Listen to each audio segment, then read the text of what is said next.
जी बच्चों, बच्चों पार्ट 5 में हम बदसूरत ऊँट लिया था ना।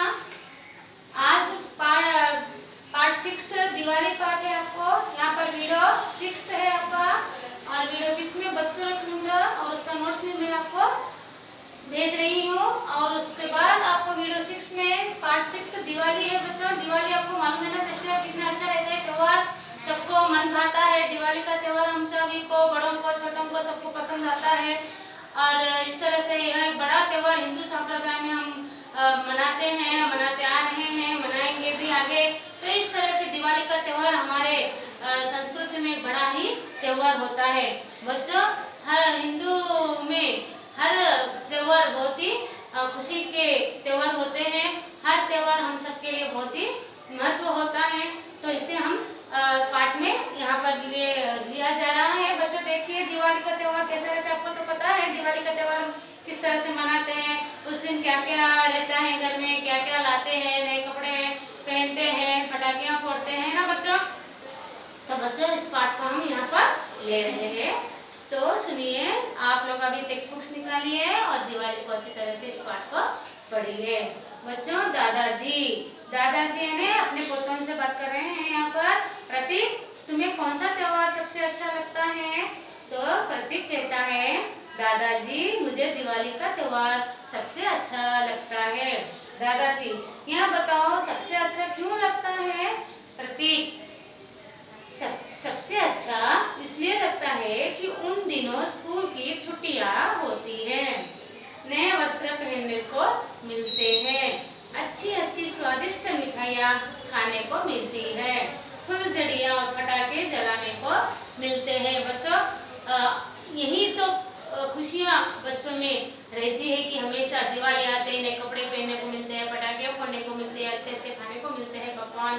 तो इस तरह से दिवाली का त्योहार सब त्योहारों से बच्चों को अधिक प्यारा होता है ना बच्चों। आपको भी वैसा ही होगा ना।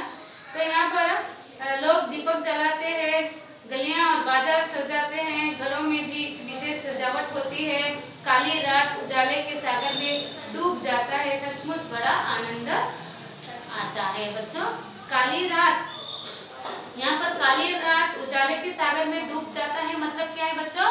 शाम के समय जब सूरज डूब जाता है तो अंधेरा होता है ना बच्चों, चांद आता है। काली रात यानी सायंकाल के समय हर हिंदुओं के घरों के सामने दीपों की कतार रहती है, दीपों को लगाते हैं, जलाते हैं बच्चों।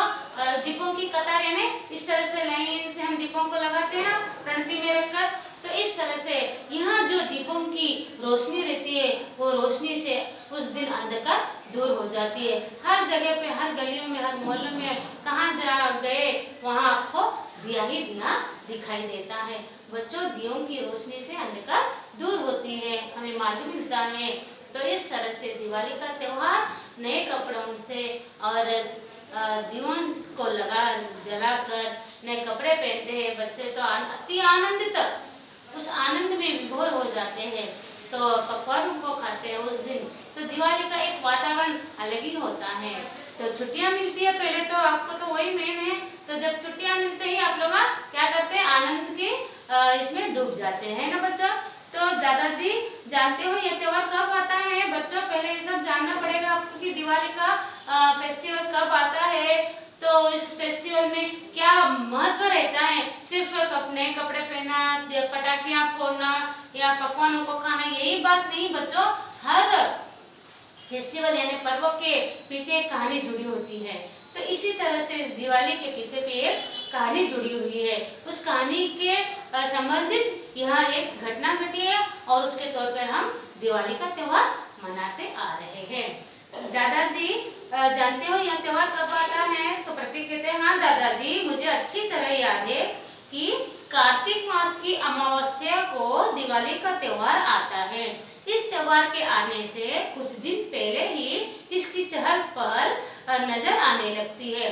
लोग विभिन्न प्रकार की तैयारियां करने में लग जाते हैं बच्चों। दिवाली का त्योहार आने से पहले क्या करते हैं? साफ सफाई करते हैं, घरों को साफ सफाई करते हैं, दुकानों को साफ सफाई करते हैं ना बच्चों। रंग और ये घरों को रंग लगाते हैं, दुकानों को रंग लगाते हैं। तो क्या करते हैं? धोना, इस तरह से सब साफ साफ सफाई करते हैं। दादाजी यह बताओ यह त्योहार क्यों मनाया जाता है प्रतीक? इस दिन बच्चों इस दिन की एक कहानी होती है, वो है कि भगवान श्री राम, लक्ष्मण और सीता मैया जी महाराज दशरथ की आज्ञा से 14 वर्ष वनवास काटकर अयोध्या लौटे थे। श्री राम जी दुष्ट रावण को मारकर अयोध्या आए थे। उस रात अयोध्या वासियों ने उनके स्वागत के लिए अपने अपने घरों पर घी के दीपक जलाए थे। दादाजी सो तो ठीक है, पर यह बताओ इस त्योहार पर घरों की सफाई क्यों की जाती है? प्रत्येक यह त्योहार वर्षा ऋतु के बाद आता है। बरसात के घर गंदे हो जाते हैं। बरसात में अनेक प्रकार की कीट पनप जाते हैं, कीटाणु पनप जाते हैं, या पनपने यानी मंडराना। कुछ कीट बीमारियां फैलाते हैं, अतः गंदगी और इन कीटों के कारण बीमारियां फैलने का डर रहता है। इसलिए यह इस त्योहार का घरों की सफाई पर ध्यान देना पड़ता है या ध्यान दिया जाता है। दादाजी शाबाश, तुमने सही उत्तर दिया। प्रतीक दादाजी एक बात पूछूं? यह बताइए कि दिवाली पर पटाखे क्यों छोड़े जाते हैं, यानी क्यों फोड़ते हैं? बच्चों इस तरह से हर त्योहारों के पीछे जो कहानी होती है, आपको जो कहानी नहीं मालूम रहती है तो आप दादा दादियों से पूछकर उस कहानी को मालूम कर लीजिए। दादाजी बेटा, प्रकाश के प्रभाव और बारूद की गंध से रोग फैलने वाले कीटाणु मर जाते हैं। जो आप लोग जो पटाखे फोड़ते हैं उसकी जो धुआं आती है, उस धुआं से कीटाणु सब मर जाते हैं। इसलिए दीपक जलाए और पटाखे छोड़े जाते हैं, पर पटाखों की सीमित संख्या में ही छोड़ना चाहिए, क्योंकि इन्हें अधिक संख्या में जलाने से शोर और वायु प्रदूषण फैलता है। बच्चों ज्यादा पटाखे नहीं फोड़ना, क्योंकि एक लिमिट होता है, तो एक लिमिट के हिसाब से हमें पटाखों को जलाना चाहिए। अधिक फोड़ने से क्या होता है बच्चों? शोर हो जाती है और इसका प्रदूषण कैसा फैल जाता है, पूरा धुआं से क्या हो जाता है, प्रदूषण फैल जाता है और इससे हमें तकलीफ हो सकता है।